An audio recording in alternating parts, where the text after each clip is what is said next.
Évidemment, en ce moment, on est tous dans la distance, enseignement à distance. Enseignement, c'est quand tu es en direct, il y a les regards, même si le regard n'est pas accordé, même si tu parles, mais tu sais que tu respectes la distance de l'autre, mais il y a toujours cette façon que tu peux avoir avec la voix de retenir, tenir. Et ça, évidemment, si tu es sur des suites de petites mosaïques Zoom, ça marche pas de la même façon. En même temps, il y a cette sensibilité. Quiconque se met à parler, hop, il devient vert, c'est lui qui... Donc on peut jouer quand même à ce qu'on soit ensemble. Et pour les profs, enfin en tout cas ceux qui acceptent le jeu, cette instance du corps dans le numérique, bah ouais, c'est pas la peine d'aller rouspéter que misère des temps. Non, tu trouves des trucs. Par exemple, qu'est-ce qu'il avait trouvé, ce prof de l'UDEM à Montréal? Il travaille avec un petit groupe de 16. Évidemment, il leur manque terriblement quelque chose. C'est des étudiants qui sont en première année. C'est pas les premières années de fac en France, hein, c'est les premières années de fac là-bas, après le cégep, etc. C'est la première année de bac, disons. Ils se sont même jamais rencontrés. Ça fait 3 semaines qu'ils travaillent que comme ça.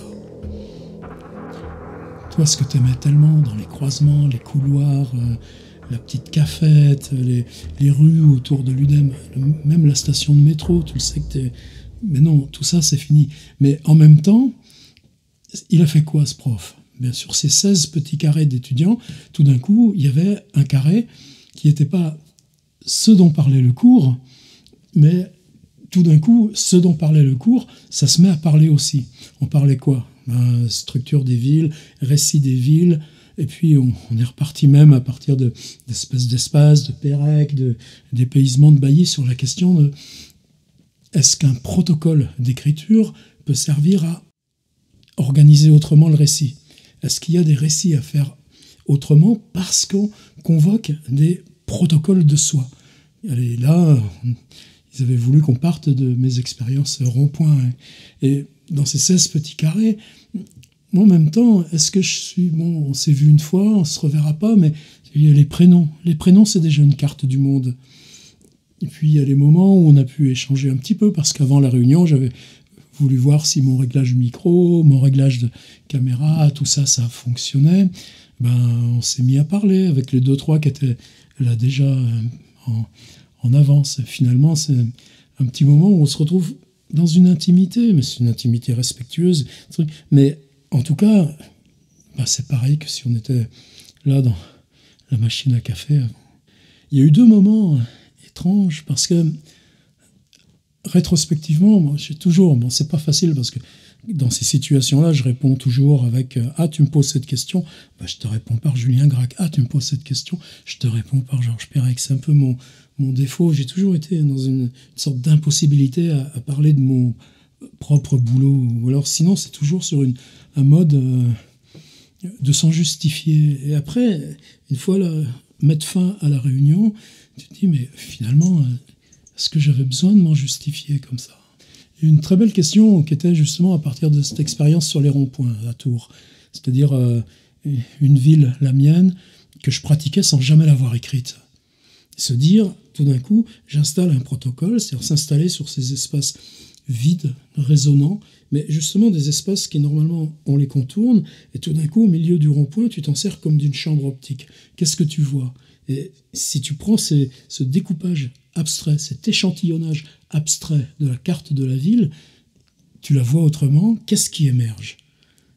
De nous, de nos relations. Et puis, ce protocole, je l'avais compliqué. Je reçois des services de presse, j'ai des bouquins.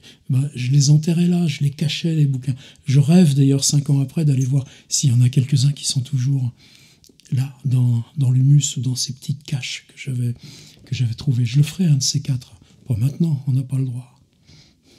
Et puis, je faisais pas des vidéomontages, je bloquais encore. Justement, c'est cette expérience-là qui m'a débloqué sur l'idée de monter. Mais j'installais là le même trépied, et puis l'appareil, et je me mettais à lire. Et ça, c'était fabuleux, parce que tout d'un coup, tu t'aperçois que cette parole qui est là dans le petit antre, la petite grotte, si tu la réinstalles directement, à même dans la peau du réel, c'est de la parole. Ça s'en va. mais est-ce que ça s'en va complètement? Et c'est ce trouble-là, pour moi, qui m'a reconstitué dans mon goût de littérature.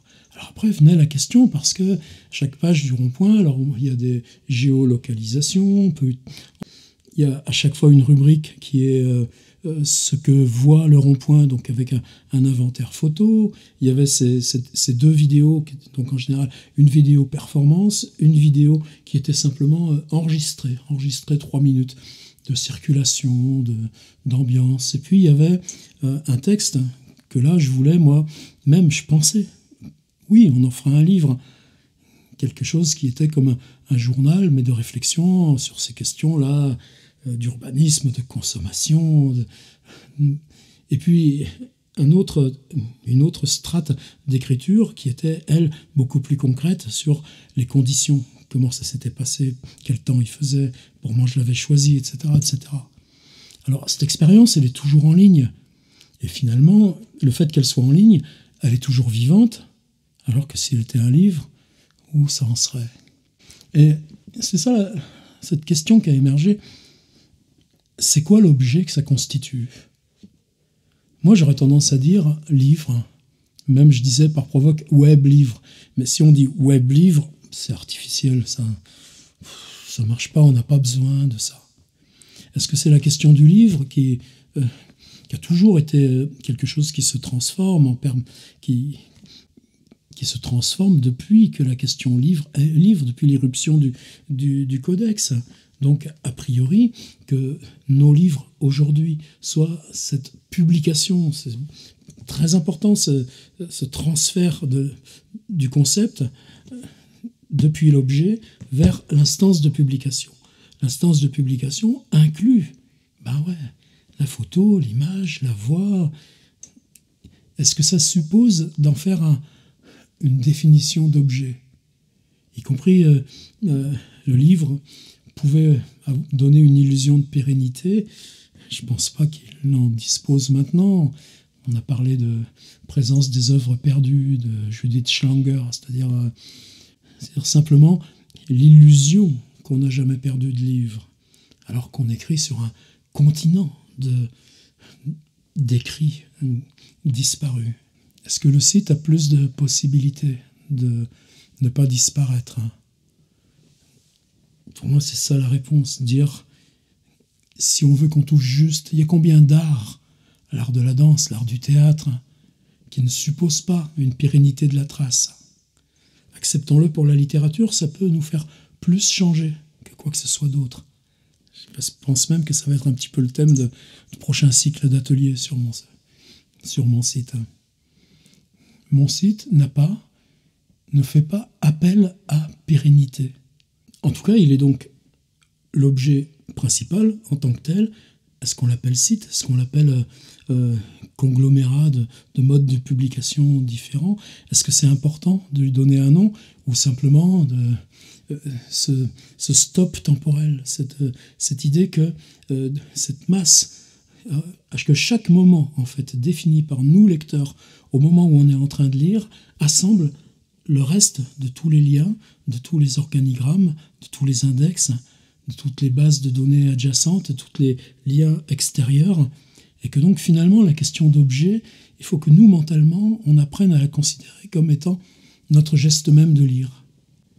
J'inaugure dans un instant précis un geste de lire qui se complexifie et assemble lui-même la totalité de ces matières environnantes, définissant cet état stable, le temps en tout cas, dans l'instant ou la durée de cette lecture, qui le définit comme objet. Mais est-ce que la notion même de dire, de cet appel à l'objet, qu'est-ce que c'est l'objet que tu constitues avec ça? C'est ça qui est étrange. Peut-être qu'on n'en a même plus besoin. Dans cette question du geste et du partage, du surgissement qu'on tend à ralentir, rendre un petit peu visible, et puis nourrir avec ces jeux de banques extérieures, de photos, de vidéos, de liens, de récits.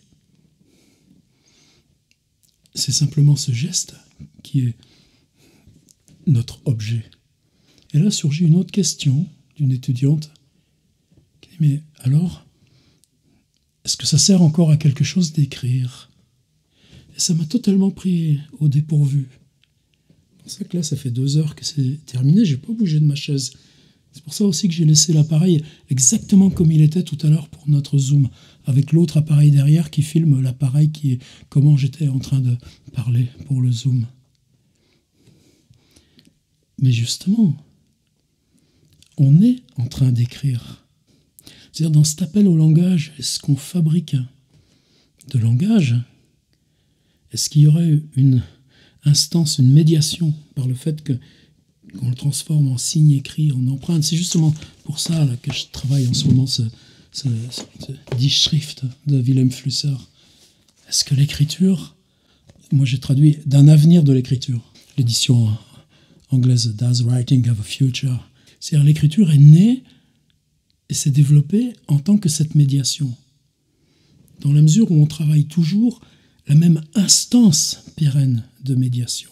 Est-ce que ce moment autoréflexif du langage, y compris s'il a plus de fragilité, y compris s'il a plus de maladresse, y compris s'il doit se réitérer demain, ici même, à la même heure, dans un autre édito, est-ce qu'on n'est pas dans la permanence de l'écriture?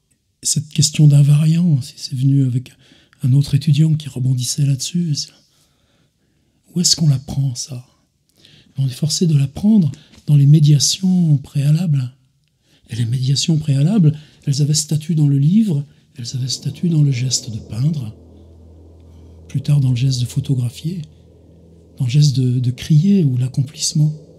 Et cette médiation de notre présent si fragile, du présent sans objet, mais du présent qui installe quand même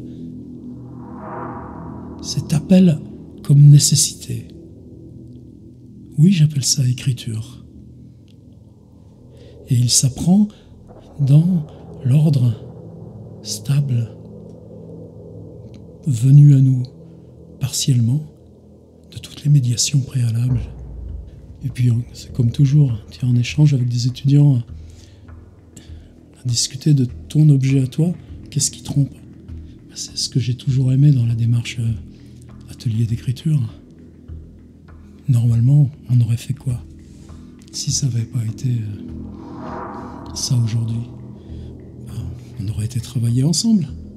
Et ces questions, on les aurait développées. Les mêmes, mais depuis le fait advenu de leur propre écriture. Et ça, je suis pas lassé, pas lassé du tout.